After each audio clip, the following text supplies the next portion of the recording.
ప్రత్యేకమైనటువంటి ప్రార్థనా కూడికి దూరాన సమీపాన అలాగే మందిరంలోనికి చేరువచ్చి శబ్దయంత్రం ద్వారా ఆన్లైన్లో వీక్షిస్తున్నటువంటి దేవుని పిల్లలైన మీ అందరికీ నా హృదయపూర్వకమైన ప్రత్యేకమైన వందనాలు తెలియజేస్తున్నాను. దేవుని కృప మనకి, మీ కుటుంబాలకి, సంఘాలకి తోడై ఉండి నడిపించి బలపరచునుగాక. హల్లెలూయా. ఇక్కడే ఉంటే దేవునికి స్తోత్రం చెప్పండి. సంతోషంగా ఉన్నవారు దేవునికి స్తోత్రం చెప్పండి. వాక్యం అర్థమవుతుందంటే దేవునికి స్తోత్రం చెప్పండి.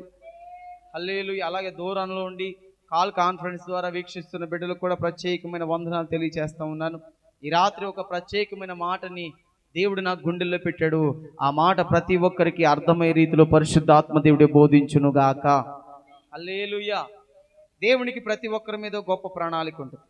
దేవుడు ఏది చేసినా గొప్ప కార్యాలు మేలు చేస్తాడు, ఉపకారాలు చేస్తాడు. దేవుడు అన్యాయం చేయడానికి ఆయన నరుడు కాదు, ఆయన దేవుడు. ఆయన ఒక వ్యక్తిని పుట్టించగలడు, మరొక వ్యక్తిని ఆయన దగ్గరికి తీసుకోగలడు. ఒక పువ్వుని వికసించగలడు, మరొక పువ్వుని రాలిపోయేలాగా చేయగలడు.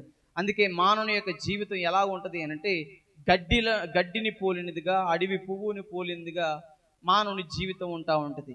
చూడండి, ఎండ వేయగా పువ్వు పూసిద్ది, అది గాలి విసరగా ఎండిపోయి ఎలాగైతే గడ్డి ఎండిపోద్దో, పువ్వు రాలిపోద్దో, అలాగ మానవుని జీవితం కూడా ఎంతలో కనబడి అంతలో మాయమైపోయి ఆవిరి లాంటి జీవితం. స్తోత్రం కలుగునుగాక. అయితే ఎంత స్వల్పమైన, ఎంత అల్పమైన మానవుని జీవితం కొరకు దేవుడు ఎందుకు అంత ఉన్నతమైన ప్రణాళికలు వేసుకోవాల్సి వచ్చింది? దేవుడు ఎందుకు మానవుల్ని ప్రేమించాల్సి వచ్చింది? దేవుడు ఎందుకు మానవులకి అతి సమీపంగా రావాల్సి వచ్చింది? దేవుడు ఎందుకు మానవుణ్ణి విడిచిపెట్టలేనంతగా ప్రేమను ఎందుకు చూపిస్తా ఉన్నాడో ఈ రాత్రి కొన్ని మాటల ద్వారా పరిశుద్ధాత్మ దేవుడు మనకు వివరించునుగాక. స్తోత్రం కలుగునుగాక. హల్లెలూయా.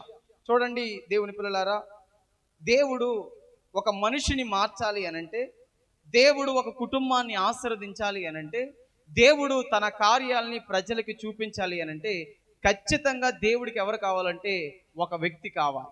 ఎవరు కావాలి చెప్పండి? దేవుడికి ఒక కార్యము చేయడానికి ఎవరు కావాలి? ఒక వ్యక్తి కావాలి. దేవునికి ప్రజలకి మధ్య నిలబడగలిగిన శక్తివంతుడు లేదా దేవుని చేత ఎన్నుకోబడిన ఒక వ్యక్తి కావాలి. దేవుడు స్వయంబహుడే కానీ దేవుడు తన కార్యం భూలోకంలో చేయాలి అనంటే దేవుడికి ఖచ్చితంగా మానవుడు కావాలి. స్తోత్రం అని చెప్తారా ఒకసారి? హల్లెలూయా. దేవుడు ఒక మాట మాట్లాడితే శూన్యంలో సృష్టి కలిగింది. దేవుడు ఒక మాట సెలవిస్తే సూర్యుడు చంద్రుడు కలిగాడు. ఒక మాట సెలవిస్తే ప్రకృతిలో ఉన్నటువంటి జలరాశులు, భూరాశులు, జలరాశులు, ఆకాశ పక్షులు, చెట్లు, జంతువులు అన్నీ సమకూర్చబడినాయి. కానీ దేవుడు ఒక మాట సెలవిస్తే అన్నీ కలిగినాయి. కానీ దేవుడు తన చేతులతో మాత్రమే మానవుడిని నిర్మించగలిగాడు. స్తోత్రం కలుగునుగాక. హల్లెలూయా. అంటే దేవుడు మానవుణ్ణి ఎంత ప్రత్యేకంగా చేశాడు అంటే ఆయన పోలికగా, ఆయన స్వరూపంగా చేసుకున్నాడు. కాబట్టి మానవులకి చాలా స్పెషల్, చాలా ప్రత్యేకతని దేవుడు ఇస్తా వచ్చాడు. ప్రతి సమయంలో కూడా దేవుడే దిగి వచ్చి మానవుడితో మాట్లాడుతూ ఉంటే ఆ మహిమను తట్టుకోలేక మనుషులు ఇదైపోతున్నారని చెప్పి మొదట్లో ఆయన మహిమలో ఉన్నప్పుడు ఆయనతో సహవాసం చేసేవాళ్ళు అవ్వ, ఆదాము. ఎప్పుడైతే వాళ్ళు దేవుని మాటను ధిక్కరించారో, దేవునికి వ్యతిరేకమైన పాపం చేశారో, దేవుని సన్నిధిని కోల్పోయారో, దేవుని ప్రభావాన్ని, దేవుని యొక్క స్వరూపాన్ని కోల్పోయారో, వెంటనే శాపము, పాపం వచ్చింది. ఇక్కడ దేవుని స్వరాన్ని వినలేకపోతున్నారు, దేవుని స్వరూప దర్శనాన్ని చూడలేకపోతున్నారు, దేవునితో స్నేహం చేయలేకపోతున్నారు. అలాంటి వారికి దేవునికి మధ్య దూరం, అగాధం వచ్చేసింది. అలాంటి సమయంలో దేవుడు ఎవరిని కోరుకున్నాడంటే దేవుడికి ఒక వ్యక్తి కావాలి. స్తోత్రం కలుగునుగాక. దేవుడికి ఎవరు కావాలి చెప్పండి? ఒక వ్యక్తి కావాలి. హల్లెలూయా. కోల్పోయిన మహిమ మనలోనికి మరలా రావాలి అనంటే, కోల్పోయిన సన్నిధి మరలా మనం పొందుకోవాలంటే, కోల్పోయిన ఆత్మీయ జీవితం మరలా పొందుకోవాలంటే, పాపములో, శాపములో, ఎక్కడో లోకంలో తిరుగుతున్న మన జీవితాల్లో దేవుడు మనల జీవితాల్లో ఆయన వెలుగు ప్రకాశించాలి అనంటే దేవుడికి మనకి మధ్యలో ఒక ప్రతినిధి, ఒక వారధిగా ఉన్నవాడు కావాలి. ఆమేన్. ఈ రాత్రి ఆ వారధి గురించి కొద్ది మాటల్ని దేవుడు మనతో మాట్లాడునుగాక. చూడండి ఒకసారి యెహెజ్కేలు గ్రంథం 22వ అధ్యాయం 30వ వచనాన్ని ఓసారి చదువుతారా?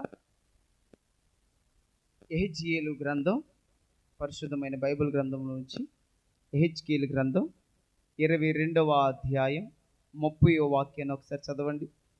పాత నిబంధన 705వ పేజీ. నేను దేశమును పాడు చేయకుండానట్లు ప్రాకారమును దిట్టపరచుటకును బద్దలైన సందులలో నిలవబడుటకును తగిన వాడెవడని నేను ఎంత విచారించినను ఒక్కడైనను కనబడలేదు. స్తోత్రం కలుగును గాక. హల్లెలూయా. దేవునికి స్తోత్రం అని చెప్పండి ఒకసారి. బ్రద్దలైన సందుల్లో నిలబడగలిగిన వాడు ఎవడైనా ఉన్నాడని దేవుడు చూశాడంట. ఒక్కడు కూడా కనపడలేదు. అసలు ఎందుకు ఆ ఒక్కడు దేవునికి కావాలి? ఏంటి బ్రద్దలైన సందులు అనంటే ఏంటి? దేశమును పాడు చేయకున్నట్లు ప్రాకారమును దిట్టపరచుటకును బద్దలైన సందులో నిలవబడుటకును తగ్గిన వాడు ఎవడు లేడని చెప్పి దేవుడు బాధపడతా ఉన్నాడు. ఏంటి? దేశము పాడైపోవడం ఏంటి? దేశం అంటే ఏంటి? మనుషులు. ఎవరండి? దేశం అంటే మనుషులు. ఈ మనుషులు పాడైపోకుండానట్లు, దేశము పాడైపోకుండానట్లు, ప్రజలు నాశనం అయిపోకుండా ఉండునట్లు, ఇదిగో నమ్మకమైన వాడు, బ్రద్దలైన సందుల్లో నిలబడగలిగిన వాడు ఒకడు ఉండాలని దేవుడు ఆశపడతా ఉన్నాడు.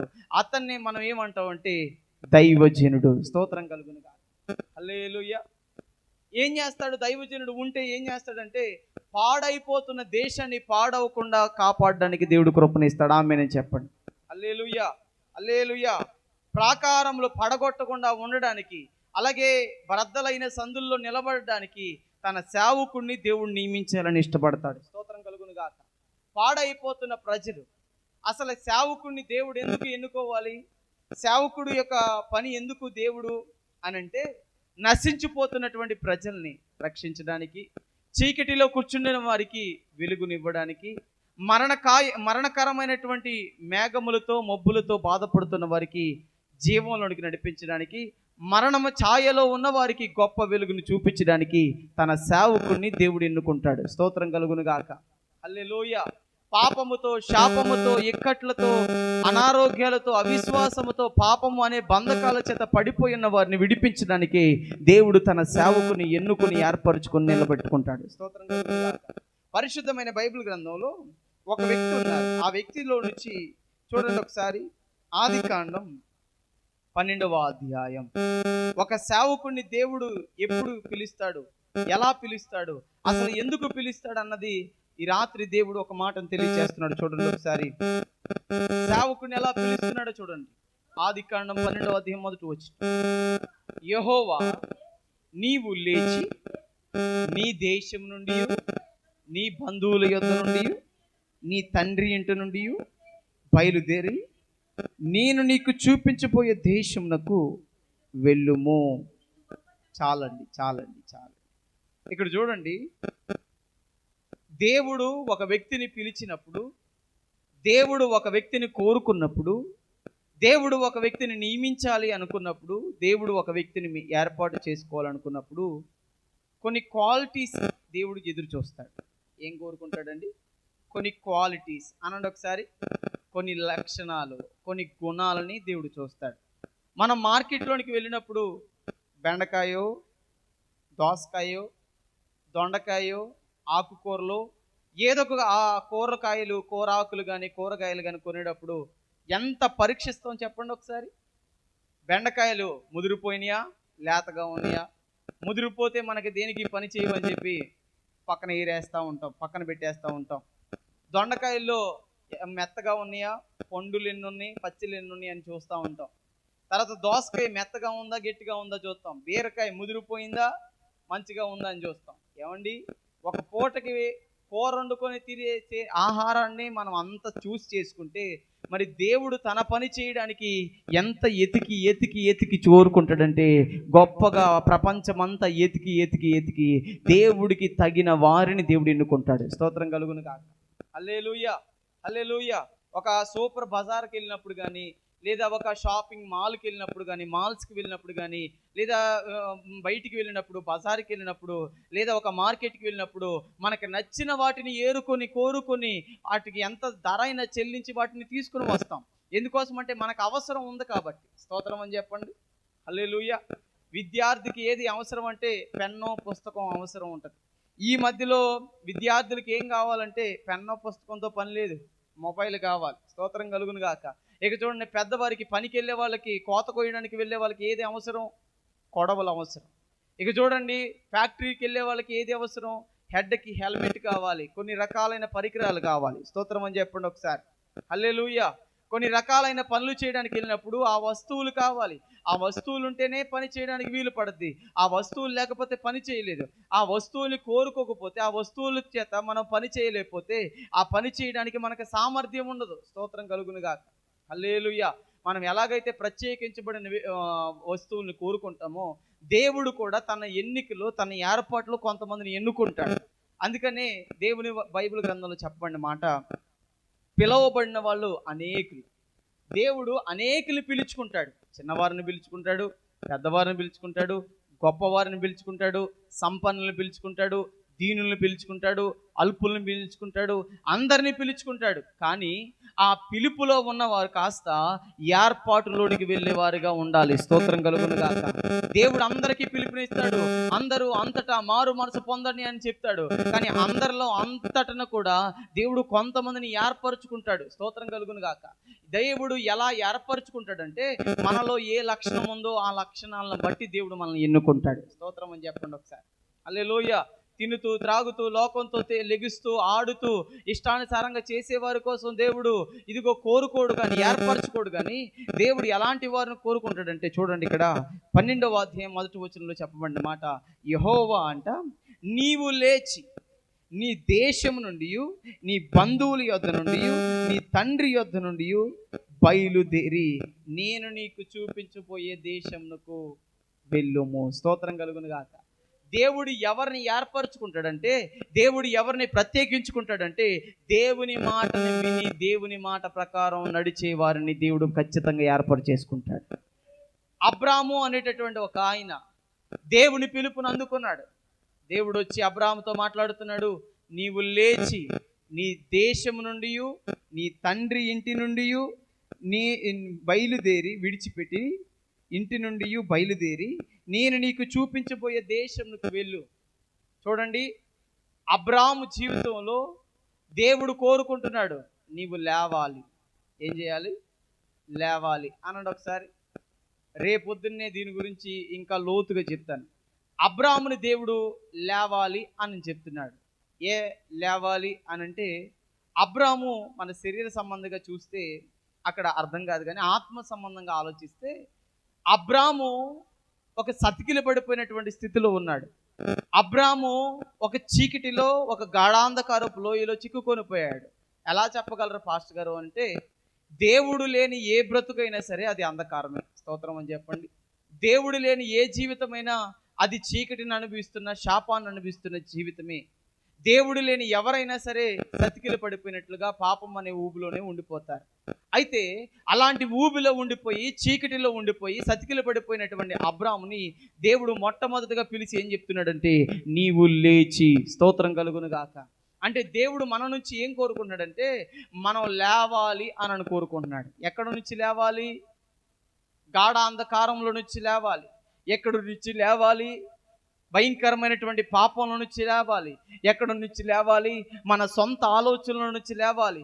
ఎక్కడ నుంచి లేవాలి అని అంటే, మనం అనుకున్నది మన చిత్త ప్రకారం జరగాలి అనుకున్న విషయాల నుంచి మనం లేవనెత్తబడాలి. స్తోత్రం కలుగును గాక.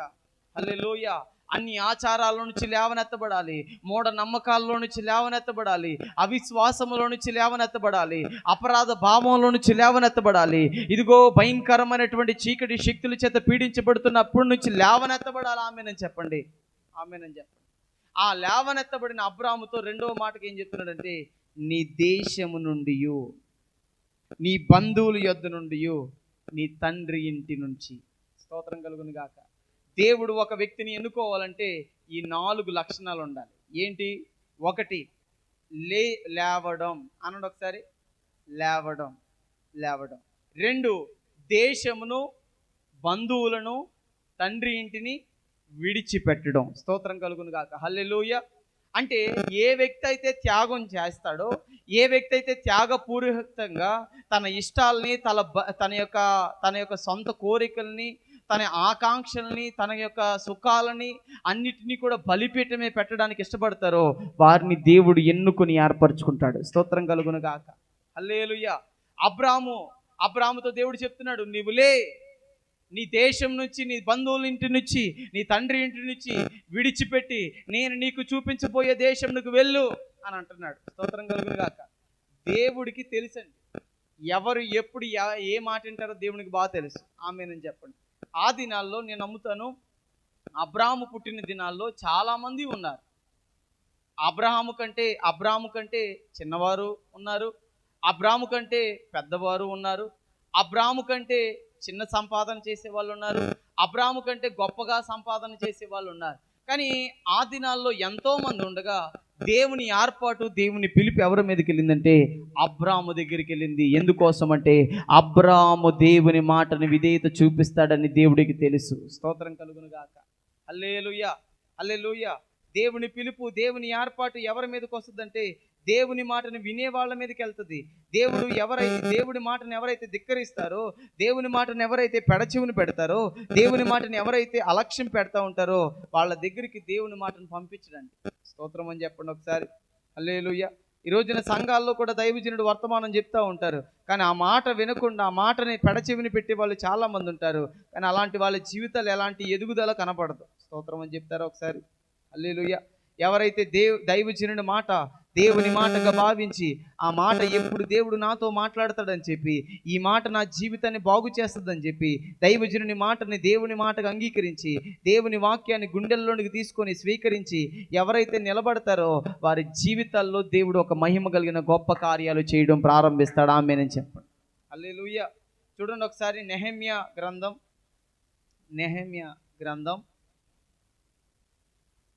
9వ అధ్యాయం 7వ వచనం చదువుతారా?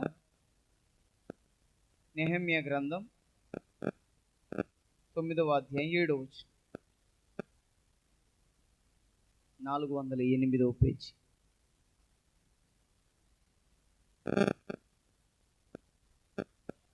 దేవా యెహోవా అబ్రహాముని ఏర్పరచుకుని కల్దీల ఊరు అను స్థలము నుండి యువతలకు అతన్ని రప్పించి అతనికి అబ్రహాము అను పేరు పెట్టిన వాడవు నీవే. అతడు నమ్మకమైన మనసు గలవాడని ఎరిగి కనానీలు, హిత్తీలు, అమోరీలు, పెరిజ్జీలు, యెబూసీలు, గిర్గాసీలు అనువారి దేశములను అతని సంతతి వారికి ఇచ్చినట్లును అతనితో నిబంధన చేసిన వాడవు నీవే. స్తోత్రం కలుగును గాక. హల్లెలూయా. 8వ వచనంలో ఏముందండి? అతడు నమ్మకమైన మనసు వాడని ఎరిగి. చాలండి.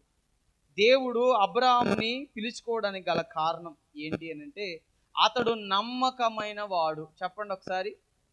అబ్రాహాము ఎలాంటి వాడు? నమ్మకం. గట్టిగా చెప్పండి ఒకసారి, ఇంకా దగ్గరగా చెప్పండి ఒకసారి. అబ్రహాము నమ్మకమైన వాడు. ఎలాగా? దేవునిలో కొంతకాలం ఉంటే ఇతడు నమ్మకస్తుడు అని చెప్పొచ్చు, భక్తి చేస్తే నమ్మకస్తుడు అని చెప్పొచ్చు, అతని దగ్గర కొంతకాలం ఉంటే నమ్మకస్తుడు అని చెప్పొచ్చు. కానీ అబ్రాహాముని దేవుని నమ్ముకోకముందే అబ్రాహాములో దేవుడు ఏం చూశాడంటే నమ్మకత్వాన్ని చూశాడు. స్తోత్రం కలుగును గాక. హల్లెలూయా. దేవుడు ఒక వ్యక్తిని సేవకు పిలుచుకోవాలన్నా, దేవుడు ఒక వ్యక్తిని పరిచర్య చేయించాలన్నా, దేవుడు ఒక వ్యక్తిని ప్రత్యేకించాలన్నా అతని మనస్సాక్షిని చూస్తాడు. స్తోత్రం అని చెప్పండి. మనుషులు పైరూపాన్ని చూస్తారు కానీ దేవుడు హృదయాంతరంగాల్ని లక్ష్య పెడతాడు. స్తోత్రం. గట్టిగా స్తోత్రం అని చెప్తాం ఒకసారి. అబ్రాహాము గుండె లోతుల్లో నుంచి దేవుడు చూశాడు, ఇతడు నమ్మకస్తుడు అని చెప్పి దేవుడు నమ్మాడు. ఎందుకోసమో అతడు ఇంతకు ముందు అన్యాచారాల్లో ఉన్నప్పుడు, ఇంతకు ముందు అతడు విగ్రహాలు చేసి అమ్ముకునేటప్పుడు, విగ్రహారాధన చేసేటప్పుడు ఎంత నియమ నిష్టలతో చేసేవాడో దేవుడు చూశాడు. డబ్బులో ఎంత నమ్మకత్వంగా ఉంటాడో దేవుడు చూశాడు. కుటుంబ బాధ్యతల విషయంలో ఎంత నమ్మకంగా అబ్రాహాము ఉంటాడో చూశాడు. ప్రేమ విషయంలో, కుటుంబ దాంపత్య విషయంలో, భార్య భర్తల విషయంలో, తల్లిదండ్రుల విషయంలో ఎంత నమ్మకంగా ఉంటాడో అబ్రాహాముని దేవుడు చూశాడు. స్తోత్రం కలుగును గాక. ఆ నమ్మకత్వాన్ని చూసిన దేవుడే ఈ రాత్రి కాల సమయంలో మనల్ని కూడా చూస్తూ ఉన్నాడు. ఆమేన్ చెప్పండి. మనలో దేవుడు ఏం కోరుకుంటున్నాడు? నమ్మకత్వం అనండి ఒకసారి గట్టిగా చెప్పండి. ఏది ఉన్నా లేకపోయినా, ఏది చేసినా చేయకపోయినా, ఎవరైతే నమ్మకంగా ఉంటారో వారిని దేవుడు పిలుచుకొని ఏర్పాటు చేసుకొని తన పని వారి ద్వారా జరిగించడానికి ఇష్టపడతాడు. హల్లెలూయా. నిశ్చయంగా అబ్రాహాముని పరీక్షించిన దేవుడే, అబ్రహాము నమ్మకత్వాన్ని చూచిన దేవుడే, దేవుడు ఈ దినాల్లో కూడా చాలా మంది నమ్మకత్వాన్ని చూస్తూ ఉన్నాడు. నమ్మకత్వం ఎక్కడ పరీక్షించబడదో ఒక మాట చెప్తాను నేనండి. మన దగ్గరికి విస్తారమైన ధనాన్ని ఇస్తాడు. ధనం ఇచ్చి మన నమ్మకత్వం ఏంటో పరీక్షిస్తాడు. మన దగ్గర ఏమీ లేనప్పుడు అన్నీ ఇచ్చి నమ్మకత్వాన్ని పరీక్షిస్తాడు. అన్నీ ఉన్నప్పుడు తీసుకొని మన నమ్మకత్వాన్ని పరీక్షిస్తాడు. స్తోత్రం అని చెప్పండి ఒకసారి. హల్లెలూయా, హల్లెలూయా. మనకి వ్యవసాయం లేనప్పుడు వ్యవసాయం ఇస్తాడు. ఆ వ్యవసాయంలో ఎంత నమ్మకంగా ఉండగలుగుతున్నామో దేవుడు పరీక్షిస్తాడు. వ్యవసాయం ఉంటే ఒకవేళ దాన్ని తీసుకొని నమ్మకంగా ఉంటున్నారా లేదని చూస్తాడు. ధనం ఇచ్చి మళ్ళీ పరీక్షిస్తాడు. పిల్లల్ని ఇచ్చి మళ్ళీ పరీక్షిస్తూ ఉంటాడు. లేదా చదువునిచ్చి, ఉద్యోగాన్ని ఇచ్చి, వ్యాపారాన్ని ఇచ్చి, రకరకాలైనటువంటి సంపదనిచ్చి మన నమ్మకత్వం ఏంటో, మన నమ్మకంగా ఉంటామా లేదా, యథార్థంగా ఉంటామా లేదా, దేవునికి నమ్మకమైన బిడ్డలుగా ఉంటామా లేదా అని చెప్పి ప్రతి దాన్ని కూడా దేవుడు నమ్మకత్వాన్ని పరీక్షిస్తాడు. స్తోత్రం అని చెప్పండి ఒకసారి. హల్లెలూయా. నేను ఇందాకడే చెప్పా, మనకేమన్నా కావాలి అని అంటే ఏం చేస్తాం? ఇది నమ్మకంగా, ఇది బాగుందా లేదా అని చెప్పి చూసి మరి తీసుకుంటాం. క్వాలిటీ లెస్సా అని చూసి మరి కొనుక్కుంటాం. అలాగే దేవుడు కూడా మనల్ని ఎలా పరీక్షిస్తాడంటే నమ్మకత్వం ద్వారా మన యొక్క గుణాన్ని దేవుడు నిర్ణయిస్తాడు. స్తోత్రం కలుగును గాక. హల్లెలూయా. కాబట్టి ఈ రాత్రికాల సమయంలో పరిశుద్ధాత్మ దేవుడు మొట్టమొదటి మాటగా దేవుడు మనతో మాట్లాడుతున్నాడు. మనల్ని దేవుడు నమ్మకస్తులుగా మార్చాలని, నమ్మకమైన బిడ్డలుగా ఉండాలని దేవుడు ఆశపడుతున్నాడు. హల్లెలూయా. నమ్మకమైన వారికి మెండైన దీవెనలు కలుగుతాయి అని దేవుని వాక్యంలో సెలవిచ్చాడు. అయితే నమ్మకత్వం మనం ప్రూవ్ చేసుకోవాలి. నమ్మకస్తురాలుగా నేను ఉండాలి. ప్రభువా, ఏ మనుషుడు నమ్మకస్తుడు కాదు, ఏ మనుషురాలు కూడా నమ్మకస్తురాలు ఎవ్వరు లేరు. అయితే నమ్మకంగా ఉండడానికి ప్రతి దినము కూడా మనం ప్రయాసపడాలి. స్తోత్రం అని చెప్పండి ఒకసారి. నమ్మకంగా ఎవరు ఉండరు. ఏ మాటల్లో తప్పిపోతారు, చూపులో తప్పిపోతారు, ప్రవర్తనలో తప్పిపోతారు, ఏ దేవుడికి ఇచ్చిన మాటల్లో తప్పిపోతారు, వాగ్దానంలో తప్పిపోతారు, తీర్పులో తప్పిపోతారు, ఏదో ఒక విషయంలో తప్పిపోతూ ఉంటారు. నమ్మకత్వం అనేది కోల్పోతూ ఉంటారు. డబ్బు విషయంలో నమ్మకత్వాన్ని కోల్పోతారు. ప్రేమ విషయంలో నమ్మకత్వాన్ని కోల్పోతారు. తల్లిదండ్రులకు చేయవలసిన విషయాల్లో నమ్మకత్వాన్ని కోల్పోతూ ఉంటారు. కుటుంబంలో నమ్మకత్వం కోల్పోతారు. ఉద్యోగంలో నమ్మకత్వం కోల్పోతారు. సేవలో నమ్మకత్వాన్ని కోల్పోతారు. అయితే ప్రతి దినము కూడా నమ్మకత్వం కోసం ప్రయాసపడే వారిగా మనం ఉందుముగాక. హల్లెలూయా. నమ్మకత్వం కోసం ప్రాణాలైనా విడిచిపెట్టాలి, కానీ నమ్మకం మాత్రం మన మీద పోగొట్టుకోకూడదు. ఆమేన్ చెప్పండి. ఎందుకోసం అంటే మన మీద మనుషులు కాదు నమ్మకం పెట్టుకున్నది, మన మీద దేవుడే నమ్మకం పెట్టుకున్నాడు. ఏమని? నా కుమారుడు నా కోసం ఈ లోకంలో జీవిస్తాడు, నా కోసం నా కుమార్తె నా కోసం ఈ లోకంలో జీవిస్తుంది, నా ప్రియ దైవజనుడు నా కోసం సేవ చేస్తాడు, నా విశ్వాసాన్ని కాపాడుకుంటుంది, నా బిడ్డ నా కొరకు రోషంగా నిలబడతాడు, నా కోసం రోషంగా నిలబడుతుందని చెప్పి దేవుడు మనల్ని నమ్మాడు. నమ్మకత్వాన్ని మనం పోగొట్టుకోకూడదు. స్తోత్రం కలుగును గాక. హల్లెలూయా. యేసు నామములో నమ్మించే వారిగా మాత్రమే కాదు, ఆ నమ్మిక మనం అంతం వరకు పోగొట్టకుండా కాపాడుకునే వారిగా ఉందుముగాక. నమ్మకత్వాన్ని పొందుకునే వారిగా మనం ఉందుముగాక. ఆమేనని చెప్పండి. అబ్రాహాము, ఆయన నమ్మకత్వాన్ని దేవుడు చూశాడు. అబ్రాహాముని వెంటనే నీవు లేచి నీ దేశమును విడిచిపెట్టి, నీ బంధువులను విడిచిపెట్టి, నీ తండ్రి ఇంటి నుంచి నేను నీకు చూపించబోయే దేశానికి బయలుదేరు. నమ్మకత్వంలో నిలబడిన వారు రెండవ పని ఏం చేయాలి అని అంటే విడిచిపెట్టాలి, త్యాగం చెయ్యాలి. త్యాగం చేయడం చాలా చెప్పినంత సులువు కాదు. పాపాన్ని విడిచిపెట్టడం చెప్పినంత సులువు కాదు. దేశాన్ని వదులుకోవడం చెప్పినంత, చదివినంత సులువు కాదు. తండ్రి ఇంటి నుంచి బంధువుల్ని విడుదల పొందుకోవడం. స్తోత్రం కలుగును గాక. విడిచి దూరంగా ఉండడం చాలా కష్టం. దేవుడు ఏర్పరచుకున్న వాళ్ళు ఏం చేస్తారంటే తన తండ్రిని, తన ఇంటిని, తన బంధువుల్ని, తన దేశాన్ని విడిచిపెట్టడానికి కూడా తిరగరు. స్తోత్రం కలుగును గాక. నాకు ఈ బంధువుల కన్నా, నాకు ఈ స్నేహితుల కన్నా, నాకు ఈ రక్త సంబంధుల కన్నా, నాకు ఈ దేశము కన్నా నా తండ్రి, నా పరలోకపు తండ్రి అయినటువంటి దేవుడు చూపించే దేశమే నాకు కావాలి. దేవుడు చూపించబోయే దేశం ఏంటి? దేవుడు అబ్రహాముతో ఏం చెప్పాడు? అబ్రహామా, నేను నిన్ను ఆకాశ నక్షత్రాల వలె ఆశీర్వదిస్తాను, సముద్రపు ఇసుక వలె నిన్ను విస్తరింప చేస్తాను. ఇదిగో నీ సంతానము నీ శత్రువు గవిని స్వాధీనం చేసుకుంటారు.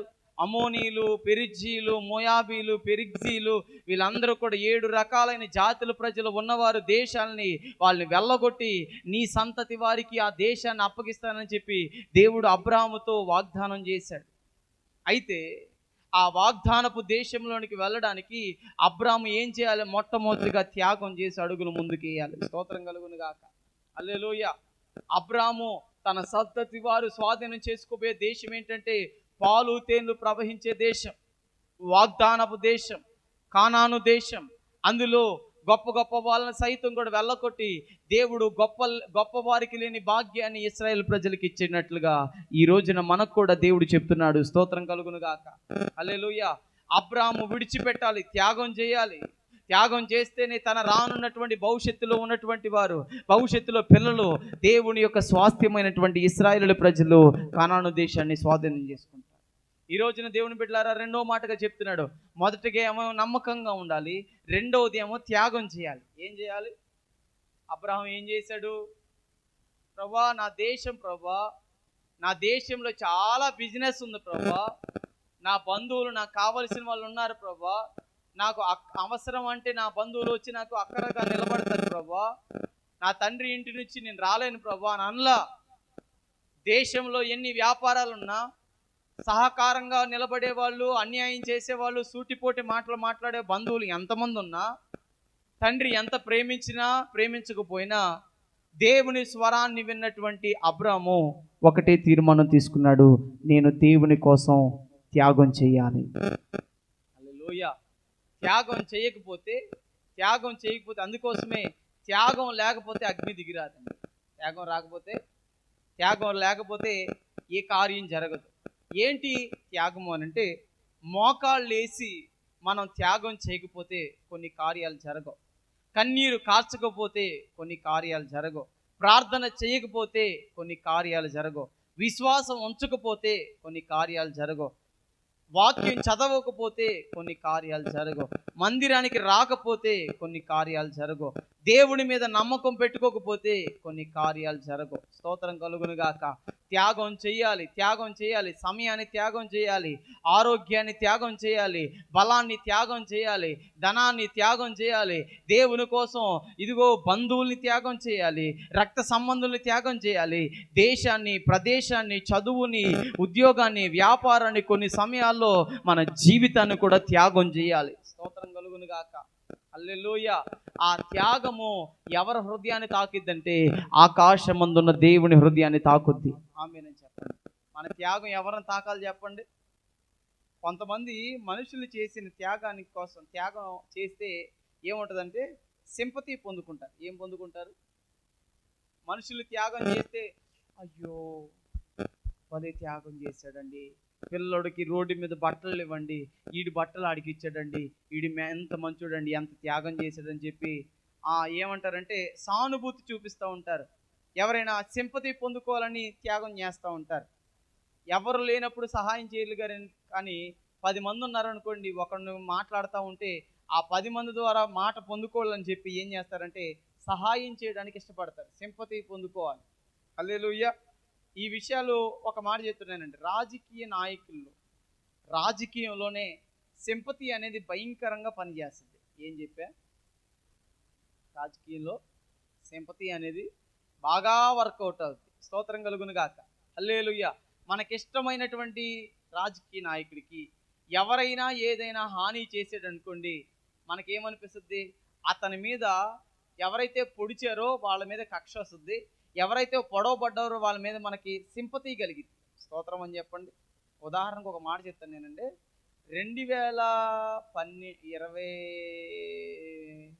2019లో జరిగినటువంటి ఎలక్షన్లకు ముందు ఒక 5-6 నెలల క్రితం ఏం జరిగిందంటే, వైఎస్ జగన్మోహన్ రెడ్డి అనే ఆయన వేరే ప్రాంతం వెళ్ళి ఎయిర్పోర్ట్లో దిగాడు. దిగి వచ్చేస్తుంటే సీను అనేటటువంటి ఒక వ్యక్తి ఒక చాకు తీసుకుని వెళ్ళి ఆయన్ని పొడి చేశాడు. అది పీకకు తగలకుండా ఇక్కడ తగిలింది. అప్పటికే కొంతమందికి ఒక సింపతి ఉండేది. ఏంటి ఆ సింపతి? మా రాజన్న కొడుకు వచ్చాడు. రాజన్న అంటే ఎవరు? వైఎస్ రాజన్న కొడుకు వచ్చాడు, మా రాష్ట్రాన్ని పరిపాలన చేస్తాడు అని చెప్పి జగన్ మీద కొంత సింపతి ఉండేది. వైఎస్ జగన్మోహన్ రెడ్డి గారి మీద కొంత సింపతి ఉండేది. కానీ ఎప్పుడైతే విమానాశ్రయంలో ఆ ఎయిర్పోర్ట్లో ఎప్పుడైతే ఆయన మీద అటాక్ జరిగిందో ప్రజలందరికీ ఇంకాస్త సింపతి పెరిగిపోయింది. ఏమని? అమ్మో, మా రాజన్న కొడుకు మీద మర్డర్ అటెంప్ట్ చేస్తారా, కాబోయే సీఎంని చంపాలనుకుంటారా అని చెప్పి ఇక సింపతి అనేది బాగా పెరిగిపోయింది ఆయన మీద. అవునంటే స్తోత్రం అని చెప్పండి. హల్లెలూయా. జరిగిన విషయం చెప్తున్నా, స్తోత్రం అని చెప్పండి. సింపతి బాగా పెరిగిపోయి ఏం జరిగిందంటే 150 స్థానాల్లో రాణించేసాడు. గట్టిగా చెప్పలు కొట్టండి. సింపతి ఏం చేస్తుందంటే గొప్ప చేస్తుంది. స్తోత్రం అని చెప్పండి. అది జరిగిన తర్వాత పొడిచినటువంటి ఆ సీను అనేటువంటి వాడిని ఎంక్వైరీ తీస్తే జగన్ గారు నా మీద ఇలా చేయమని చెప్పి కొన్ని రకాలైన వార్తలు వచ్చినాయి. వాస్తవం ఏంటో అవాస్తవం ఏంటో తెలియదు. కానీ ఆ క్షణంలో జగన్మోహన్ రెడ్డి గారికి ఏమొచ్చిందంటే సింపతి. అనండి ఒకసారి, సింపతి. స్తోత్రం కలుగును గాక. హల్లెలూయా. త్యాగం చేస్తే ఏమొస్తుందంటే సింపతి వస్తుంది. చూడండి, అబ్రహాము కూడా సింపతి కోరుకోవాలా. సింపతి, నన్ను మనుషులు మెచ్చుకోవాలి, మనుషుల కోసం నేను బ్రతకాలని కాదు, కానీ నన్ను దేవుడు మెచ్చుకోవాలి.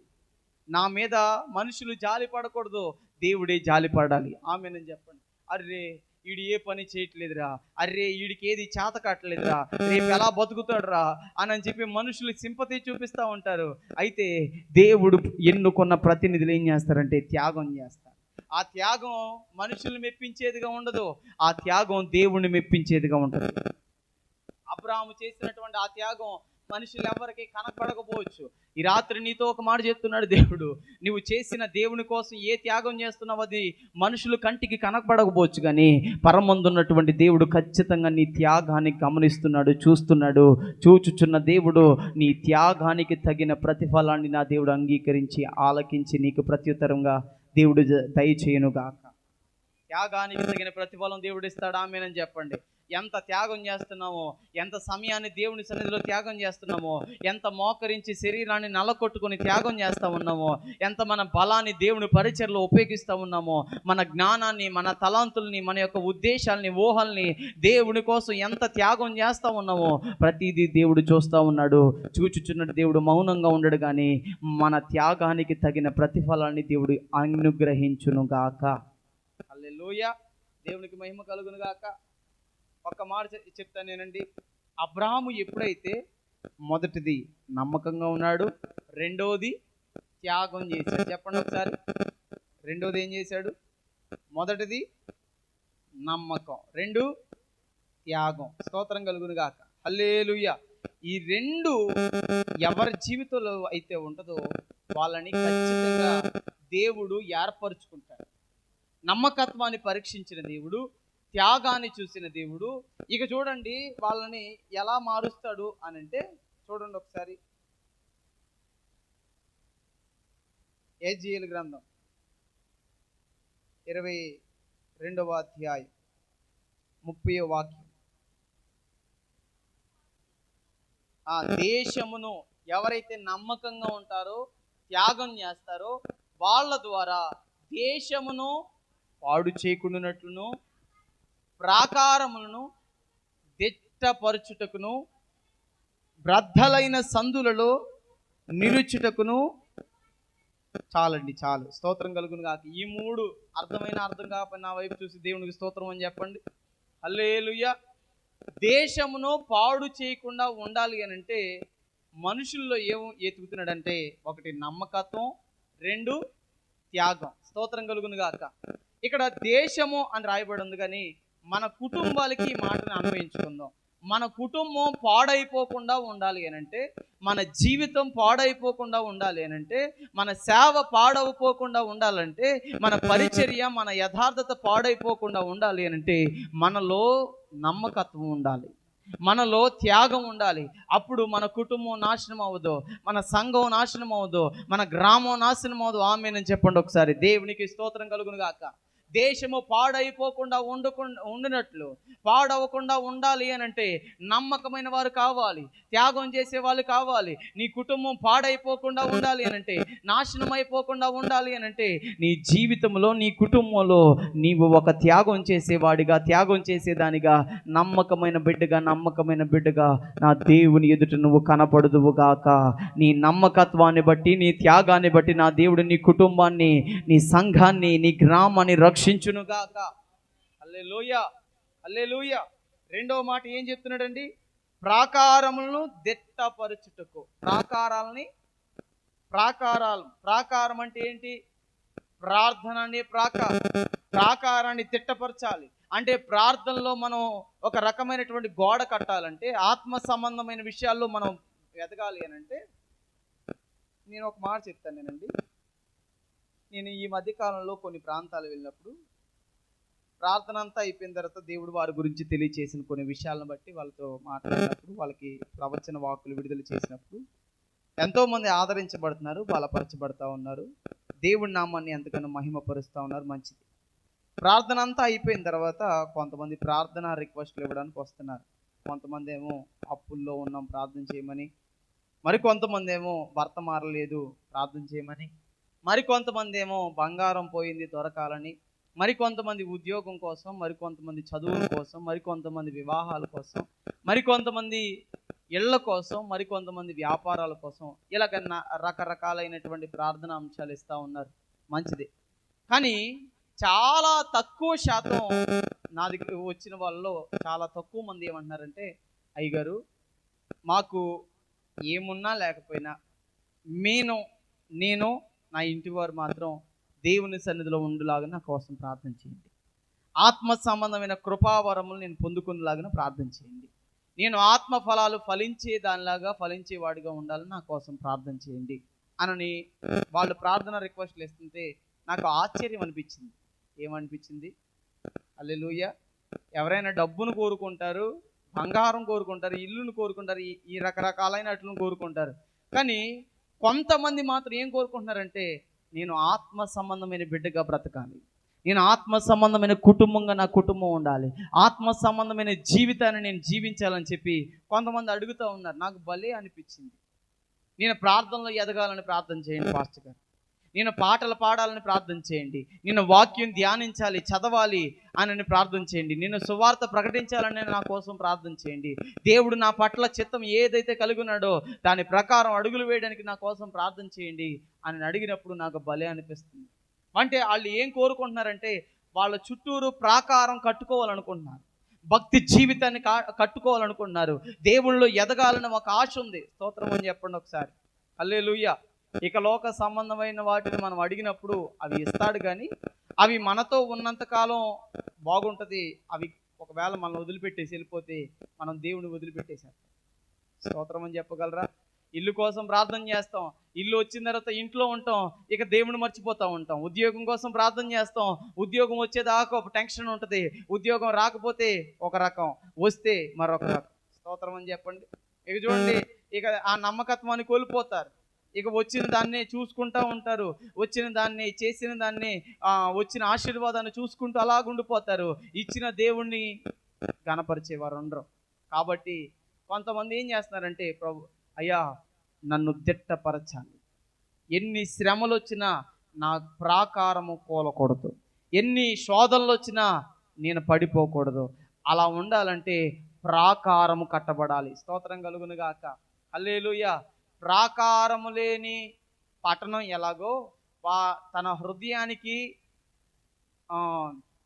కావలి లేని వాని హృదయం కూడా అంతకన్నా దుర్మార్గం అయిపోద్దంట. స్తోత్రం అని చెప్పండి ఒకసారి. కావలి ఉన్నటువంటి, ప్రాకారం ఉన్నటువంటి పట్టణంలోనికి ఎవరు శత్రువులు లోపలికి ప్రవేశించలేరు. ప్రాకారం లేదనుకోండి, చుట్టూరు ప్రహారీ అనేది, గోడ అనేది లేదనుకోండి, ఒక సెక్యూరిటీ అనేది లేదనుకోండి, లోపలికి ఎవరైనా వెళ్తారు, బయటికి ఎవరైనా వస్తారు. ఇక లోపలంతా కూడా స్వాధీనం చేసుకుంటూ ఉంటారు. శత్రువు వచ్చి తన్నుకుపోతాడు. అలా జరగకుండా ఉండాలని చెప్పి ప్రాకారమును దిట్టపరచాలి. స్తోత్రం అని చెప్పండి ఒకసారి. హల్లెలూయా. మొదటిది, దేశంను పాడు చేయకుండా ఉండాలంటే మనం నమ్మకంగా, యథార్థంగా ఉండాలి. రెండవది, ప్రాకారములు దిట్టపరచాలి అని అంటే మనం ఏం చేయబడాలంటే దేవుని కోసం మనం ప్రార్థన జీవితాన్ని వేరుగా తన్నుకోవాలి, లోతుగా తన్నుకోవాలి. ఇదిగో శత్రువు మనలోనికి జ్వరపడకుండా, పాపపు తలంపులు మనలోనికి రానివ్వకుండా, శాపము సంబంధించిన ఆలోచనలు, తలంపులు రానివ్వకుండా, చెడిపోయిన ఊహలు మనలోనికి రాకుండా ఉండాలి అని మనం ఏం చేయబడాలంటే ప్రాకారంలో దిట్టపరచాలి. స్తోత్రం అని చెప్పండి. ప్రాకారం ఎలా కడతారు? భూమి మీద రాళ్ళ మీద పేర్చుకుని వెళ్ళిపోతారు. ఆగిద్దా ప్రాకారం? ప్రాకారం ఎంత పైకి ఎదిగిందో భూమిలోనికి అంతగా దాన్ని ఏం చేయాలంటే పునాది తీయాలి. పునాది తీసి బండలు వస్తాయి, సమస్యలు వస్తాయి, దాన్ని తీసి పక్కన పెట్టాలి. ఆగిపోయినట్టుగా అనిపిస్తుంది, దాన్ని తవ్వాలి, లోతుగా తవ్వాలి. తవ్వి ఈ పునాది ఎంత స్ట్రాంగ్గా ఉంటుందో ఆ పునాది మీద బేస్మెంట్ వేసి దాని మీద రాయి పేరిస్తే ప్రాకారం దిట్టపరచబడుద్ది. స్తోత్రం కలుగును గాక. హల్లెలూయా, హల్లెలూయా. ఒక రాత్రి నేను పరిశుద్ధమంతుడిగా అయిపోవాలనుకుంటే నిలబడలేం. మన పునాది ఏమైవ్వాలంటే లోతుగా వేరు తన్నాలి. స్తోత్రం కలుగును గాక. హల్లెలూయా. దేవుని వాక్యం సెలవిస్తుంది, క్రీస్తు అనే బండ మీద మన ఇల్లు కట్టుకోవాలి. ఏ బండ మీద? ఇద్దరున్నారంట అన్నదమ్ములు. ఒకడేమో బాగా అతి ఆలోచనలు ఎక్కువైపోయి, అతి జాగ్రత్త ఎక్కువైపోయి ఏం చేశాడంటే, అతి ఎక్కువైపోయి తొందరగా అయిపోవాలని చెప్పి ఏం చేశాడంటే ఇసుకలో కట్టుకున్నాడంట ఇల్లు. ఎక్కడ? గట్టిగా చెప్పండి. ఇసుకలో కట్టుకున్నాడంట. మరొకడు ఎక్కడ కట్టాడంటే కొంత ఆలస్యమైనా పర్లేదని చెప్పి బండ మీద కట్టుకున్నాడు ఇల్లు. ఒక రోజున గాలి తుఫాను వచ్చింది, బలమైన వర్షం కురిసింది. ఇక ప్రవాహంగా నీళ్లు ప్రవహించడం ప్రారంభించబడ్డాయి. మొత్తం మీద ప్రవాహం ఎప్పుడైతే వచ్చేసిందో ఇసుకలో కట్టుకున్న వాడి ఇల్లు ఏమైందంటే గాలికి కొట్టుకుపోయింది, వరదకి కొట్టుకుపోయింది. బండ మీద ఉన్నవాడు గాలి నుంచి తప్పించబడ్డాడు, ప్రవాహం నుంచి తప్పించబడ్డాడు. గట్టిగా చప్పలు కొడుతూ దేవునికి స్తోత్రం చెల్లిద్దాం. హల్లెలూయా. మన భక్తి అనేది, మన విశ్వాసం అనేది సాధారణమైన విషయాల్లో కట్టుకోకూడదు. ఏదో మందిరానికి వచ్చామా, వెళ్ళామా, వాక్యం విన్నామా, వెళ్ళామా, ప్రార్థన చేసామా, వెళ్ళామా, పాట పాడామా, వెళ్ళామా, ఆరాధన చేసామా, వెళ్ళామా, వచ్చామా, హాజరు చేసుకుని వెళ్ళామా అన్నట్టుగా ఉంటే మనం ఇసుక మీద కట్టబడిన ఇల్లు వలె ఉండిపోతాం. రేపొద్దున్నే ఏదో ఒకటి వచ్చినప్పుడు దానిలో కలిసి కొట్టుకుపోతాం.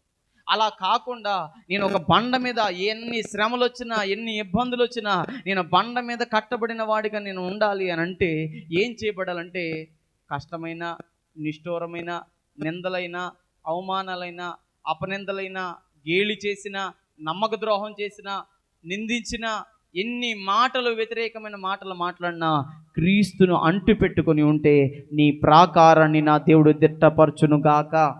హల్లెలూయా. ఈ ప్రాకారాన్ని దేవుడు దిట్టపరచాలి అని అంటే దేవుని కోసం నిలబడదుము గాక. ఆమేన్ చెప్పండి. హల్లెలూయా. ప్రాకారం ఏం చేయబడాలి చెప్పండి? దిట్టపరచాలి. చూడండి, యూదులు అబ్రాహాము కాలంలో ఏం చేసేవాళ్ళు అంటే, అబ్రాహాము ఏం చేసేవాడు అంటే, దేవుడు చెప్పిన దేశంకి ప్రయాణం వెళ్తూ ఉంటే అనేక ప్రదేశాల్లో ఆగాల్సి వచ్చేది. అబ్రాహాము కొరకు, అబ్రాహాము కుటుంబం కొరకు, వెనకమాల ఉన్న వారి కొరకు గుడారాలు వేయాల్సి వచ్చేది. ఆ గుడారాలు కూడా వేసినప్పుడు ఏం చేసేవాడంటే క్లాతులన్నీ కూడా పైన కట్టి తాళ్ళు బాగా లాగి మేకులు కొట్టి, ఆ మేకులు ఎంత లోతుగా కడతారో ఆ గుడారం అంత క్షేమంగా ఉంటుంది. స్తోత్రం అని చెప్పండి ఒకసారి. హల్లెలూయా. ఆ మేకులు కొడతా ఉంటే ఆ మేకులు లోపలికి వెళ్ళిపోతా ఎంత లోతుగా వెళ్తాయో ఆ గుడారం అంతగా ఉంటుంది. మన జీవితాల్లో కూడా అంతే బిడ్డలారా. మనం ఎంతగా అయితే లోపలికి క్రీస్తు లోనికి వెళ్తామో, ప్రార్థనలోనికి వెళ్తామో, భక్తి లోపలికి వెళ్తామో, పరిశుద్ధత లోపలికి వెళ్తామో, ప్రార్థన లోపలికి, వాక్యపు లోతుల్లోనికి వెళ్తామో మనం దిట్టపరచబడతాం. ఆమేనని చెప్పండి. మనం సురక్షితని, క్షేమాన్ని పొందుకుంటాం. ఆమేనని చెప్పండి. మనం క్రీస్తులో దాగి ఉంటాం. ఆమేనని చెప్పండి. హల్లెలూయా. నా దేవుడు అలాగన మనల్ని, మన కుటుంబాలని, సంఘాన్ని, దేవుడు మీ జీవితాల్ని, నీ గుడారాన్ని దేవుడు దిట్టపరచునుగాక, నీ ప్రాకారాన్ని దేవుడు దిట్టపరచునుగాక. హల్లెలూయా. దేవుడికి మహిమ కలుగునుగాక, దేవుడికి మహిమ కలుగునుగాక. స్తోత్రం అని చెప్పగలరా ఒకసారి? హల్లెలూయా. ఇక 3వ మాట చదివించి నేను ముగిస్తాను, చూడండి ఒకసారి. 3వ మాట, బ్రద్దలైన సందులలో నిలుచుటకును తగిన వాడెవడని. చాలండి. స్తోత్రం కలుగునుగాక. హల్లెలూయా. దేశమును పాడైపోకుండా ఉండడానికేమో త్యాగం చేయాలి, నమ్మకంగా ఉండాలి. ప్రాకారాన్ని దిట్టపరచడానికేమో లోపలికి లోతుగా వెళ్ళాలి. బద్దలైన సందుల్లో నిలబడడానికి తగినవాడు. బ్రద్దలైన సందులు అంటే ఏంటి? ఇటు ఉన్నటువంటి బండకి మధ్యలో ఉండాలి. స్తోత్రం అని చెప్పగలరా ఒకసారి? హల్లెలూయా. బ్రద్దలైన సందు, బ్రద్దలైన ఆ కొండ కానీ ఆ బండ కానీ మధ్యలో దానికి ఉండాలని చెప్పి దేవుడు ఆశపడతా ఉన్నాడు. ఈ మాటను మీరు ఎక్కడ చూస్తారు అంటే పరమగీతాలు. పేటు బీటలను ఆశ్రయించు నా పావురమా, నీ స్వరము మధురము, నీ ముఖము మనోహరము, నీ ముఖము నాకు కనబడనిమ్ము, నీ స్వరము నాకు వినబడనిమ్ము. స్తోత్రం కలుగునుగాక. బద్దలైన సందులు. బ్రద్దలైన సందులు అంటే ఏంటి అనంటే, మోషే దినాల్లో సందర్భం జరిగింది. ప్రజలు చేసినటువంటి పాపాన్ని బట్టి, ప్రజలు నడిచిన అవిధేయతమైన కార్యాలను బట్టి దేవుని కోపం ఆ ఇశ్రాయేలుల సర్వ సమాజంలో రగులుకుంది. ఒక పక్క నుంచి తబేరా అనేటటువంటి మంట ప్రారంభించబడి చాలామంది ఇశ్రాయేల్ ప్రజల్ని ఆ మంట కాల్చుకుంటూ వచ్చేస్తుంది. ఒక పక్కనేమో ఇశ్రాయేల్ ప్రజలు ఆ మంటలో చచ్చిపోతూ ఉన్నారు, మరొక పక్కన ఇశ్రాయేల్ ప్రజలు రోదిస్తూ ఉన్నారు. మోషే అహరోన్లు మాత్రం ప్రార్థన చేస్తూ ఉన్నారు, ప్రభువా ఏంటి తెగులు, ఎందుకు ఈ మంట, ఎందుకు ఈ కష్టం, ఎందుకు ఈ శ్రమ అని చెప్పి ప్రార్థన చేస్తూ ఉన్నారు. ఆ సమయంలో మోషే ప్రార్థన చేయగా మోషేకి దేవుడిచ్చిన ఆలోచన, ఇదిగో చచ్చిన వారికి బ్రతికిన వారికి మధ్యన దుపార్తిని పట్టుకొని నిలబడితే వచ్చిన తెగులు, మండుతున్న తబేరా అనే మంట ఆగిపోద్ది. స్తోత్రం కలుగునుగాక. హల్లెలూయా. ఎవరు నిలబడతారు? చచ్చిపోతున్నారు ఒక పక్కన ప్రజలు, మంట మగుండుకుంటా వచ్చేస్తుంది. ఒక పక్కన బ్రతికి ఉన్న ప్రజలు, 2 చచ్చిపోయిన ప్రజలు. వారి మధ్యలో ఎవరు నిలబడతారు? సాదాసీదా వాళ్ళు అయితే నిలబడలేరు. ఆమేనని చెప్పండి ఒకసారి. సాధారణమైన వారు నిలబడలేరు. వాళ్ళు అసాధారణమైన ఆత్మను పొందిన వారు, అసాధారణమైన అభిషేకం పొందిన వారే నిలబడగలరు. స్తోత్రం అని చెప్పండి. బద్దలైన సందుల్లో ఎవరు పడితే వాళ్ళు నిలబడలేరు. అభిషేకమును ఆత్మను పొందిన వారే నిలబడతారు. ఆమేనని చెప్పండి. హల్లెలూయా. ఒక పక్కన పాపం చేసిన ప్రజలు, మరొక పక్కన పరిశుద్ధులైన ప్రజలు. ఒక పక్కనేమో మంట, ఒక పక్కనేమో కేకలు, ఒక పక్కన మరణం, ఒక పక్కన జీవం. మధ్యలో ఎవరు నిలబడతారంటే అభిషేకించబడిన వాడు నిలబడతాడు. ఆమేనని చెప్పండి. హల్లెలూయా. అటు లోకంలో ఉన్న ప్రజలకి, ఇటు దేవుళ్ళలో ఉన్న ప్రజలకి మధ్యలో ఉండేవాడే దైవజనుడు. మంట వచ్చేస్తుంది, తెగులు వచ్చేస్తుంది. దూపార్తి పట్టుకున్నాడు, ధూపం వేసే దూపార్తిని పట్టుకున్నాడు. నేను చచ్చినా పర్లా, ఆ తెగులు నన్ను కూడా మింగేసినా పర్లా, కానీ ఈ ప్రజలు, మిగిలి ఉన్న ప్రజలు మాత్రం బ్రతకాలి. మిగిలి ఉన్నటువంటి ప్రజలు దేవుని కోసం నిలబడాలి. వాళ్ళ కోసం చచ్చిన వారికి బ్రతికిన వారికి నేను మధ్యలో నిలబడతానని చెప్పి ఒక లేవీయుడు, ఒక అహరోను లేచి నిలబడి దోపార్తిని పట్టుకొని చచ్చిన వారికి బ్రతికిన వారికి మధ్యన నిలబడ్డాడంట. ఆ త్యాగాన్ని చూసిన దేవుడు తెగులు నాపేశాడు. గట్టిగా చప్పలు కొడుతూ దేవునికి స్తోత్రం చెల్లిద్దాం. హల్లెలూయా. అనారోగ్యంతో ఉన్నవారికి, ఆరోగ్యంతో ఉన్నవారికి మధ్యన నిలబడాలి. ఇదిగో ఒక జనరేషన్కి మరొక జనరేషన్కి మధ్యన నిలబడాలి. ఒక పక్కనేమో సనుగుతారు, అలుగుతారు, గొడవలాడతారు, మరొక పక్కనేమో సహకరిస్తారు.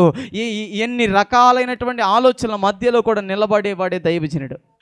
హల్లెలూయా. హల్లెలూయా. ఇంటిలో ఉన్న పిల్ల ఒక రకంగా ప్రవర్తిస్తుంది, పిల్లడు ఒక రకంగా ప్రవర్తిస్తాడు. వాళ్ళని సాకడానికి కుటుంబంలో ఉన్న తల్లిదండ్రులకి తల ప్రాణం తోక్కొస్తుంది. అలాంటి దైవజనుడు సంఘంలో నానా రకాలైన ఆలోచనలు ఉంటారు. ఒకళ్ళ మాట వింటారు, మరొకరు మాట వినరు. ఒకరు ఎన్నుపోటు పొరుస్తారు, ఒకరు నమ్మక ద్రోహం చేస్తారు, ఒకరు దగ్గరే ఉంటారు, ఒకరు దూరం అవుతారు, ఒకరు ఎన్నో గాయాలు చేస్తారు, మరొకరు గాయాలు కట్టేవారుగా ఉంటారు. ఇక ఇన్ని రకాల 2 రకాలైనటువంటి తలంపుల మధ్యన దైవజనుడు నిలబడాలి. హల్లెలూయా అని చెప్తారు ఒకసారి. దేవునికి స్తోత్రం అని చెప్పండి ఒకసారి. బద్దలైన సందుల్లో ఒక మాట చెప్తానండి. బద్దలైన సందుల్లో ఎలా ఉంటుందంటే గాలి ఆడదు. ఏమాడదు? గాలి ఆడదు. ఈ బద్దలైన సందుల్లో సుఖం ఉండదు, కంఫర్ట్ ఉండదు, ఒక మంచి పొజిషన్ ఉండదు, ఒక మంచి రోజులు ఉండవు. నలిగిపోతా ఉంటాడు దైవజనుడు. స్తోత్రం కలుగును గాక. హల్లెలూయా. ప్రతిరోజు దైవజనుడికి ఏముంటుందంటే నలుగులాట. చెప్పండి, ఏముంటుంది? నలుగులాట. ఎవరో అక్క ఫోన్ చేస్తారు, అయ్యా పలానా సమస్యతో బాధపడుతున్నానయ్యా, ప్రార్థన చేయ్యా.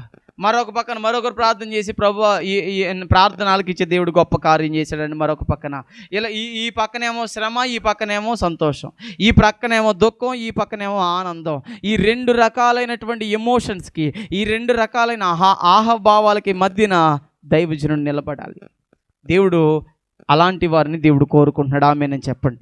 బద్దలైన సందుల్లో ఎవరు నిలబడతారు? అటు పాపం చేసే వాళ్ళకి ఇటు పరిశుద్ధంగా ఉన్న వారి మధ్యలో ఎవరు నిలబడతారు? అటు తెగులుకి ఇటు బ్రతుకున్న వారికి మధ్య ఎవరు నిలబడతారు? అటుకి లోకంలోనికి ఇటు ప్రజలకి మధ్యన సువార్త ప్రకటించడానికి ఎవరు నిలబడతారు? నా కోసం నా పని చేయడానికి ఎవరైనా ఉన్నారా అని చెప్పి యెషయా గ్రంథం 6వ అధ్యాయంలో చెప్తాడు. ఎవరైనా నా పని కోసం వెళ్తారా? ఎవరైనా బద్దలైన సందులో నిలబడతారా? ఎవరు వెళ్తారు అని అంటే అక్కడ ఉన్నటువంటి యెషయా అంటాడు, ఇదిగో ప్రభువా నేను ఉన్నానయ్యా. గట్టిగా చప్పులు కొడుతూ దేవునికి స్తోత్రం చెప్దాం. హల్లెలూయా. నా పెదవులు కాల్చయ్యా, పాపముతో నా పెదవులు నిండిపోయినాయి, లోకముతో నా పెదవులు, లోకపు మాటలతో నా పెదవులు నిండిపోయినాయి, ఈ పెదవుల్ని కాల్చు అన్నప్పుడు పరలోకంలో నుంచి ఒక కెరూబు వెళ్ళి బండుచున్నటువంటి ఆ బలిపీఠం మీద నుంచి ఒక అగ్ని కణాన్ని తీసుకుని వచ్చి యెషయా పెదవులకి తగిలించగా యెషయా పెదవులంట పరిశుద్ధపరచబడ్డాయి. గట్టిగా చప్పులు కొట్టుదాం. ఏ అపవిత్రమైన మాటలు మాట్లాడేవాడు, ఎలాంటి హేయమైన మాటలు మాట్లాడేవాడు, ఎలాంటి డబల్ మీనింగ్ మాటలు, సినిమా పాటలు, సినిమా ఆ డైలాగులు వేసుకుంటూ వ్యర్థమైన మాటలు మాట్లాడేవాడు, ఎప్పుడైతే దేవుని పరిశుద్ధమైన అగ్ని తన పెదవులు తాకాయో అప్పుడు ఆ పెదవులు పరిశుద్ధపరచడం ప్రారంభించబడ్డాయి. పరిశుద్ధమైనటువంటి ఆ పెదవుల ద్వారా దేవుని కోసం ప్రకటించడం యెషయా ప్రారంభించాడు. గట్టిగా చెప్పకూడదాం. హల్లెలూయా. దేవునికి మహిమ కలుగును గాక. బండ సందులు అంటే బలమైనటువంటి సిచ్యువేషన్ల మధ్యలో నిలబడాలంటే, ప్రార్థన భారంగా చేయాలనే మనసు రావాలంటే పరిశుద్ధమైన పెదవులు మనకు కావాలి. హల్లెలూయా. యేసు నామములో దేవుడు అలాంటి పరిశుద్ధమైన పెదవులు మనకు అనుగ్రహించును గాక. బండ సందులో నిలబడగలిగిన శక్తిని దేవుడు మనకి ఇచ్చును గాక. ఆమేనని చెప్తారా ఒకసారి? హల్లెలూయా. దేశమును పాడైపోకుండా ఉండాలి అనంటే, ప్రాకారం దిట్టపరచబడాలి అనంటే, బండ సందుల్లో మనం ఉండాలి అంటే మనం ఏం చేయాలో ఈ రాత్రి దేవుడు స్పష్టంగా మాట్లాడాడు. స్తోత్రం కలుగును గాక. యేసు నామములో దేశమును పాడు చేయకుండా ఉండాలి అనంటే మనం త్యాగము చేసేవారుగా, నమ్మకంగా ఉండేవారుగా ఉందుముగాక. మన ప్రాకారాలు దిట్టపరచబడాలి అంటే మనం లోతుగా క్రీస్తులోనికి మరింత మర్మములు తెలుసుకొని లోతుగా వెళ్ళేవారుగా మనం ఉందుముగాక. బండ సందుల్లో ఎగరాలి అనంటే, బండ సందుల్లో ఉండాలి అనంటే, చచ్చిన వారికి బ్రతికిన వారికి మనం నిలబడాలంటే మనం అత్యధికంగా దేవుని ప్రేమించే వారిగా ఉందుముగాక. దేవుడు అలాంటి కృప, దీవెన, ఈ మాటల్ని మన జీవితాల్లో దేవుడు మన వినుకుల్లో దీవించి ఆశీర్వదించి ఫలభరితంగా మార్చునుగాక. మనల్ని యేసు నామములో దేశంలో నమ్మకమైన బిడ్డలుగా మనల్ని మార్చునుగాక. బండలైన సద్దుల్లో నిలబడుదుముగాక. యేసు నామములో ప్రాకారంలో దిట్టపరచబడునుగాక. దేశంలో పాడవకుండా మన పాపములు ఒప్పుకొని నమ్మకంగా, యథార్థంగా, పరిశుద్ధంగా మన జీవితాలను కాపాడుకొని దేశానికి ప్రయోజనకరంగా దేవునికి ప్రతినిధులుగా మనం ఉందుముగాక. దేవుని పని చేసేవారిగా ఉందుముగాక. దేవుని కోసం పరిచర్య చేయుదుముగాక. దేవుని కొరకు సేవ చేసేవారిగా ఉందుముగాక. దేవుని పక్షంగా ఈ లోకంలో మనం బ్రతుకుదుముగాక. దేవుని సంతోషపెట్టేవారిగా, దేవుని నమ్మకాన్ని ఒమ్ము చేసేవారిగా కాదు, దేవుని నమ్మకాన్ని గెలిపించేవారిగా ఈ తరంలో మనం బ్రతుకుదుముగాక. దేవుడి మాటలు మన వినుకుల్లో దీవించి ఆశీర్వదించి ఫలభరితంగా మార్చునుగాక. దూరాన సమీపాన ఉన్న దేవుని బిడ్డలందరూ కూడా ఒక్క నిమిషం మోకరించండి, చిన్న ప్రార్థన చేద్దాం. దేవుడు ఇంతవరకు మనతో మాట్లాడాడు. ఓ చిన్న ప్రార్థన చేసుకొని రాత్రి ఈ ఆరాధన ముగించుకుందాం. యేసయ్యా నీకు వందనాలయ్యా. మీరు ఎంత గొప్ప దేవుడు అయ్యా. నాయనా ఈ రాత్రి నాతో మాతో అందరితో సూటిగా తేటగా మాట్లాడారు నాయనా. మీరు నాయనా కొంతమందిని అనేక మందిని పిలుచుకుంటారని, ఆ పిలుచుకున్న వారిలో కొంతమందిని ఏర్పాటు చేసుకుంటారని నాయనా మీరు మాట్లాడారు నాయనా. మేము పిలువబడిన వారిలో గుంపులో ఉండకూడదయ్యా, ఏర్పరచబడిన వారిలో మేము ఉండడానికి సహాయం చేయండి ప్రభువా. మీ కన్నులు ఏర్పాటు చేయబడిన వారి మీద ఉంటుంది ప్రభువా. నిశ్చయంగా దేశము నైనా నాశనం అయిపోకుండా ఉండినట్లు అయ్యా, ప్రాకారములు దిట్టపరచబడినట్లుగా బండ సందుల్లో ఎగరడానికి, బండ సందులో నిలబడడానికి మాకు కృపను అనుగ్రహించండి ప్రభువా. మీరు ఒక దైవజనుడిని ఎన్నుకుంటే ప్రభువా, ఆ దైవజనులు ఎలాంటి లక్షణాలు చూస్తారు ఈ రాత్రి నాతో మాట్లాడారయ్యా. నీవు లేచి అబ్రాహాము, నీవు లేచి నీ తండ్రి ఇంటి నుంచి, నీ బంధువుల యొద్ద నుంచి, నీ స్వదేశంను విడిచిపెట్టి నేను నీకు చూపించబోయే దేశానికి ప్రయాణమై వెళ్ళమన్నావు నాయనా. నిజమేనాయనా, అబ్రాహాము జీవితంలో నమ్మకత్వాన్ని మీరు ఎరిగారు, నమ్మకత్వాన్ని మీరు చూశారు. అబ్రాహాము జీవితంలో నమ్మకత్వం కనిపించింది కాబట్టి అబ్రాహాముని మీరు ఏర్పాటు చేసుకున్నారయ్యా. ఆ అబ్రాహాము జీవితంలో త్యాగము చేశాడు కాబట్టి మీరు అబ్రాహాముని ప్రత్యేకపరిచారు ప్రభువా. నీకు స్తోత్రాలు అయ్యా. మా జీవితాల్లో మేము కూడా నమ్మకత్వం పొందుకోవడానికి సహాయం చేయండి. యథార్థంగా త్యాగం చేయడానికి సహాయం చేయమని అడుగుతున్నాం ప్రభువా. కృపను అనుగ్రహించండి ప్రభువా. లోతుగా వేరు తన్నే వారిగా ఉండడానికి సహాయం చేయండి. బండ మీద ఇల్లు కట్టుకునే వారిగా మేము ఉండడానికి సహాయం చేయమని అడుగుతున్నాం ప్రభువా. చచ్చిన వారికి బ్రతికిన వారికి మధ్యలో నిలబడడానికి కృపను అనుగ్రహించండి ప్రభువా. ప్రార్థన అనేటటువంటి నాయన ధూపాన్ని మధ్యలో తీసుకొని అయ్యా నిలబడే వారిగా మాకు కృపను అనుగ్రహించండి ప్రభువా. నామకార్థపు స్థితిలో నేను ఉండకూడదయ్యా. ఏదో భక్తి చేస్తున్నాం, వెళ్తున్నాం, వస్తున్నాం అన్నట్లుగా నేను ఉండకూడదయ్యా. సాధారణమైన బిడ్డగా నేను ఉండకూడదయ్యా. ఒక అసాధారణమైన జీవితాన్ని నేను నీ కొరకు జీవించాలయ్యా. అసాధారణమైన బిడ్డగా నేను ఎదగాలయ్యా. అసాధారణమైన కార్యాలు చేసేవాడిగా నేను మారాలి ప్రభువా. అట్టి విధంగా నన్ను మార్చండి ప్రభువా. నా కుటుంబానికి కావాల్సినటువంటి నాయనా అయ్యా సంరక్షణని, క్షేమాన్ని అనుగ్రహించండి ప్రభువా. నా కుటుంబానికి ప్రాకారాన్ని దిట్టపరచండి అయ్యా. బండ సందుల్లో ఎదగడానికి సహాయం చేయండి ప్రభువా. అయ్యా నా దేశంను అయ్యా పాడైపోకుండా, నా కుటుంబం పాడైపోకుండా నడుము కట్టుకోవడానికి సహాయం చేయండి ప్రభువా. కృపను అనుగ్రహించండి. ఈ రాత్రి చేరువచ్చిన బిడ్డలందరూ మీ చేతులకు అప్పగిస్తున్నాం. నమ్మకమైన బిడ్డలుగా, త్యాగం చేసే బిడ్డలుగా, నీ కొరకు విడిచిపెట్టేవారిగా, నీ కోసం నమ్మకమైన బిడ్డలుగా ఈ బిడ్డలను పెంచి నీ ఆత్మీయతలు వేరు తల్లి నీలో నేను ఫలించడానికి సహాయం చేయమని రక్షకుడు యేసుక్రీస్తు వారి ఘనమైన నామములో ప్రార్థిస్తున్నాం తండ్రి.